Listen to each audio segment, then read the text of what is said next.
فرماتے ہیں کہ ولدنی ابو بکر مرتین، صحیح، مجھے ابو بکر سے 2 دفعہ پیدا کیا گیا. سبحان اللہ. اچھا، جو ام فروہ ہیں یہ حضرت ابو بکر صدیق رضی اللہ تعالیٰ عنہ کی پڑپوتی بھی ہیں اور پڑنواسی بھی ہیں. سبحان اللہ، سبحان اللہ. اس حوالے سے بھی مطلب ڈبل رشتہ حضرت ابو بکر صدیق رضی اللہ تعالیٰ عنہ سے ڈبل نسبت ہے ان کی، اور اسی نسبت کی وجہ سے یہ فرماتے ہیں کہ ولدنی ابو بکر مرتین، کہ مجھے ابو بکر سے 2 دفعہ پیدا کیا گیا. ان کی خوبیوں کے بارے میں اگر بیان کرنے پہ آئیں تو بے شمار خوبیاں ہیں، ایک لمبی فہرست ہے. اگر ہم اس کو یہ چاہیں کہ ہم اس کو سمندر کو کوزے میں بند کر دیں تو یہ تو ممکن ہی نہیں، ایسے یہ تو ممکن ہی نہیں ہے. اچھا، یہ فرماتے ہوتے ہیں، ان کا بڑا مشہور قول ہے، کہتے ہیں کہ کوئی بھی نیکی وہ 3 اوصاف کے بغیر کامل نہیں ہو سکتی. صحیح. ہم نیکی کر لیتے ہیں، اب وہ نیکی کامل ہے یا نہیں ہے، یہ امام جعفر رحمہ اللہ کا قول ہے کہ کوئی بھی نیکی 3 صفات کے بغیر کامل نہیں ہو سکتی. پہلی صفت کیا ہے کہ ہر نیکی کو معمولی سمجھو. صحیح. جتنی بھی بڑی آپ نے نیکی کی، یہ نہ کہو کہ میں نے پتہ نہیں کتنا بڑا کوئی مار لی ہے. نیکی، ہر نیکی کو معمولی سمجھو. دوسرا، ہر نیکی کو چھپاؤ. صحیح. کسی کے ساتھ ذکر نہ کرو. اور تیسرا یہ کہ ہر نیکی کو کرنے میں جلدی کرو. صحیح. جب یہ 3 چیزیں، یہ 3 خوبیاں کسی بھی نیکی کے اندر آ جائیں گی تو وہ نیکی کامل ہو جائے گی. اچھا، ان کی 17 ہجری میں ان کی ولادت ہوئی، 17 ربیع الاول میں 80 ہجری میں. صحیح. 17 ربیع الاول اور 80 ہجری میں ان کی ولادت ہوئی. تقریباً 702 عیسوی بنتی ہے. تو تقریباً 12 سال تک یہ اپنے دادا جو ہیں امام زین العابدین رضی اللہ تعالیٰ عنہ، یہ ان کے زیر سایہ رہے. ان کی پرورش تابعی ہیں. ان کے علاوہ سہل بن سعد رضی اللہ تعالیٰ عنہ اور سہل بن عدی رضی اللہ تعالیٰ اور دیگر صحابہ کرام سے انہوں نے ملاقات کا شرف بھی حاصل ہے، اور کئی صحابہ سے پھر فیض کا شرف بھی حاصل ہے. تو یہ تقریباً 12 سال تک اپنے دادا امام زین العابدین رضی اللہ تعالیٰ عنہ کی خدمت میں گزارے. پھر ان کا وصال ہوا تو ان کے وصال کے بعد تقریباً 19 سال اپنے والد امام باقر کی خدمت میں گزارے. اللہ اللہ اللہ.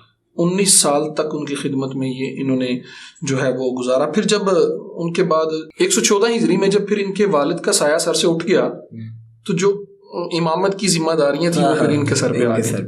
اچھا، جب ان کے سر پہ آئیں تو اس وقت بنو امیہ کا جو دور تھا وہ تقریباً آخری عوامل کے اندر سے گزر رہا تھا.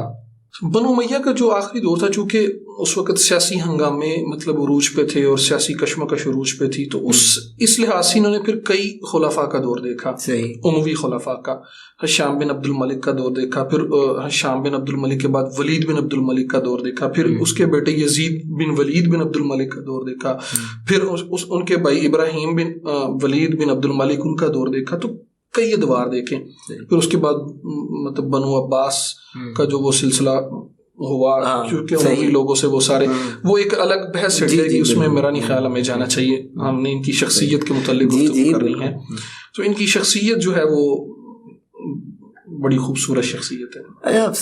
آپ مجھے یہ بتائیں کہ امام الائمہ ہیں یہ بے شک، تو ان کے جو اخلاق تو بے شک عالی ہوں گے. آپ ان کی اخلاق اور جو زہد و تقویٰ تھا اور جو علم کی کرنیں ان کے در سے پھوٹتی تھیں، اس کے متعلق آپ ہمیں کچھ بتائیں. عثمان بھائی، علم کا تو یہ ایک ایسا سمندر تھے کہ جس کی مثال ڈھونڈنے سے نہیں ملے. آپ نے جیسے ان کا تھوڑا سا تعارف پیش کیا، آج کی ہماری اگر زبان میں ہم کہیں نا تو محاورتاً بولا جاتا ہے کہ یار بندہ ہر فن مولا ہے. ہر فن مولا. تو یہ ہر فن مولا وہ مولا بھی ہیں. یہ حقیقت میں ہر فن مولا تھے. وہ بے شک مولا. مطلب کئی علوم کا یہ منبع تھے، سارے علوم کا منبع تھے. اچھا، پھر مہمان نواز تھے، پائے کے مہمان نواز تھے. پھر غرباء کی چپکے سے مدد کرنے میں بڑے ماہر تھے. یعنی انہوں نے غرباء کی، مساکین کی بے شمار مطلب مثالیں ہیں، لیکن انہوں نے کوشش یہ کی کہ غرباء کی جتنی بھی مدد کی ہے اس کو چھپکے سے کیا ہے. اچھا، پھر اس کے علاوہ جو ان کے رشتہ دار تھے ان کے ساتھ بڑا اچھا سلوک کرتے تھے. مالداروں سے زیادہ جو غریب لوگ ہوتے تھے، جو مزدور لوگ ہوتے تھے، دہاڑی دار لوگ ہوتے تھے، ان کو ترجیح دیتے تھے. ان کا ایک بڑا مزے کا واقعہ ہے کہ خود بھی ان کے اپنے باغات تھے نا، تجارت کا پیشہ تھا، تو اپنے باغات کے اندر خود بھی کام کیا کرتے ہوتے تھے.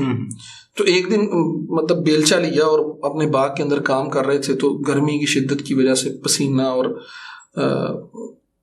تو فرمانے لگے, کہتے ہیں کہ معاش کی وجہ سے جو دھوپ یا پسینہ نکلتا ہے نا وہ تکلیف دہ نہیں ہوتا. صحیح.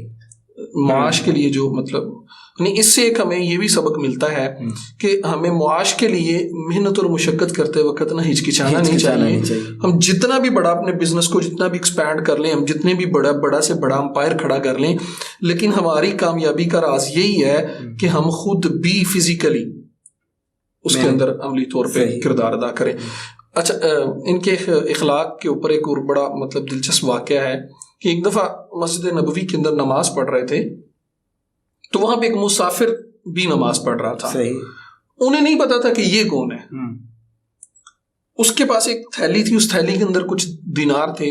روایات کے اندر آتا ہے, تاریخ کی کتب میں, تہذیب و تہذیب میں نے بھی نقل کیا ہے, اور اس کے علاوہ کچھ اور صاحبین نے بھی نقل کیا ہے.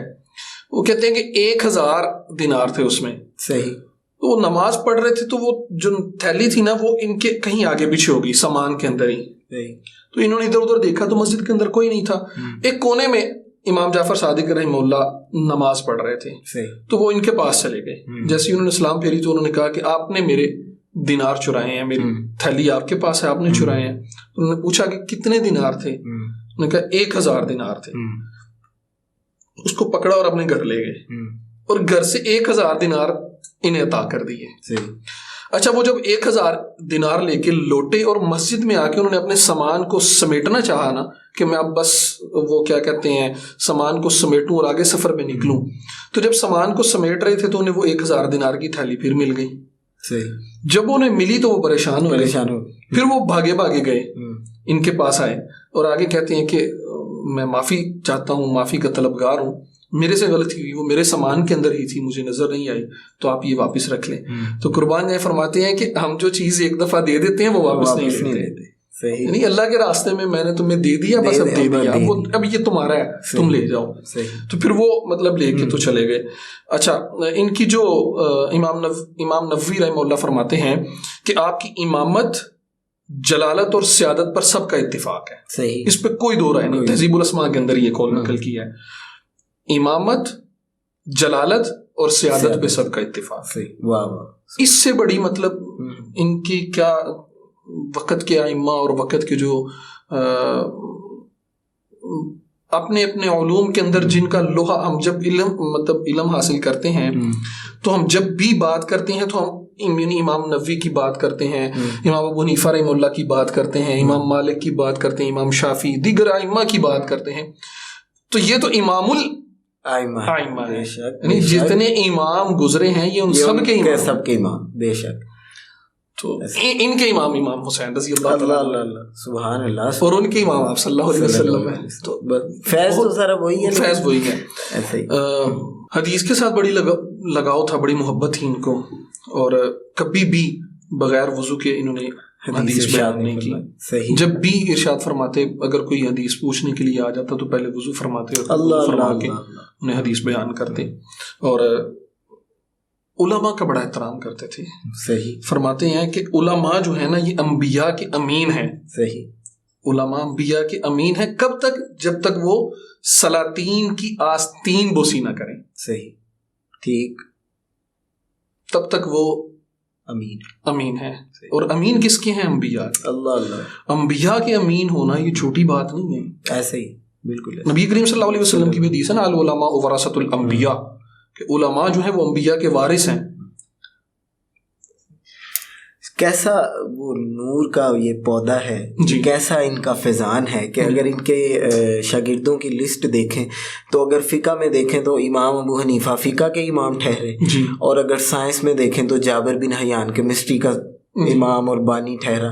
تو یہ حضرت کی یہ شخصیت ہے کہ جو جو بھی لینے آیا اس کے ظرف کے مطابق اس کو عطا کیا گیا. جی جی. اس کی جو بھی کیپیسٹی تھی, اگر کسی نے سائنس سمجھنی چاہی تو سمجھا دی, اگر کسی نے فقہ کو سمجھنا چاہا تو سمجھایا, طب کے مسائل حل ایک سمندر تھے نا, فلکیات کے مسائل حل کیے, علوم کا ایک سمندر تھے نا بھائی. دیکھیے نا خاندان کون سا ہے. بے شک بے شک. مطلب اور کائنات پہ ان کے بڑے کائنات میں نبی کریم صلی اللہ علیہ وسلم کے بعد افضل ترین خاندان, جی جی, ایک تو آل رسول صلی اللہ علیہ وسلم اور دوسرا صدیق اکبر رضی اللہ تعالیٰ عنہ کا بھی. تو دو سلسلے مطلب, اور کائنات کے اندر سب سے افضل ترین سلسلے ایسے ہی ان دو سلسلوں کا جو ہے یہ خون ہے. بے شک بے شک. وہ ان کی نسل سے ہیں. تو پھر ان کا جو سمندر, وہ جو علم کا سمندر, بہت استغفار کثرت سے کیا کرتے تھے, بالکل کثرت سے استغفار کیا کرتے تھے, اور بلکہ تلقین بھی کیا کرتے تھے استغفار کیا کرو, انفاق فی سبیل اللہ, اللہ کے راستے میں مال بڑا خرچ کرتے تھے. حضرت ابوبکر صدیق رضی اللہ تعالیٰ عنہ اور حضرت علی رضی اللہ تعالیٰ دوہری نسبت پہ بڑا فخر کیا کرتے تھے. اور فرماتے ہیں ان کا قول ہے کہ کہتے ہیں کہ مجھے جس قدر حضرت علی رضی اللہ تعالیٰ عنہ سے شفاعت کی امید ہے اتنی ہی امید مجھے ابوبکر سے ہے. صحیح, سبحان اللہ سبحان اللہ. یہ عالم تھا. اچھا آپ صاحب, آپ مجھے یہ بتائیں گے حضرت امام جعفر الصادق رضی اللہ تعالیٰ عنہ, ان کا وصال پاک کب ہوا؟ کچھ کہتے ہیں شہادت ان کی. جی, ان کی شہادت ہوئی تھی 15 شوال کو, صحیح, 148 ہجری کے اندر. در حقیقت تو پہلے تو جتنے بھی اس وقت